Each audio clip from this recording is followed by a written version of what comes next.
ചുമട്ടുതൊഴിലാളി pension നിർത്തലാക്കി, തൊഴിലാളി ക്ഷേമനിധിയിൽ ചേരുന്നതിന് നിബന്ധനകൾ കർശനമാക്കി, വിവിധ ക്ഷേമ ബോർഡുകളുടെ തലപ്പത്ത് നിയമിച്ച തൊഴിൽ മന്ത്രിയുടെ പാർട്ടി നേതാക്കൾ തൊഴിലാളി വിരുദ്ധമായി പെരുമാറുന്നു തുടങ്ങി നിരവധി പരാതികളാണ് STU ഉന്നയിക്കുന്നത്.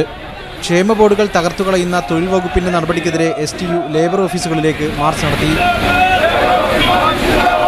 സമരം ചെയ്ത് രൂപം കൊടുത്ത ക്ഷേമനിധി ബോർഡുകൾ ഒന്നൊന്നായി തകർന്നുകൊണ്ടിരിക്കുകയാണ്.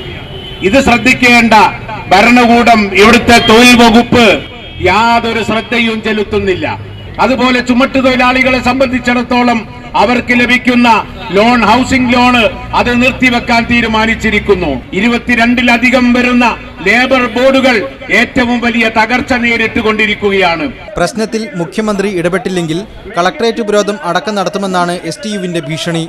തൊഴിലാളി ക്ഷേമ ബോർഡുകളോട് തൊഴിൽ വകുപ്പ് സ്വീകരിക്കുന്ന നിലപാടിനെതിരെ INTUC സംസ്ഥാന പ്രസിഡന്റ് R. ചന്ദ്രശേഖരനും നേരത്തെ രംഗത്തെത്തിയിരുന്നു.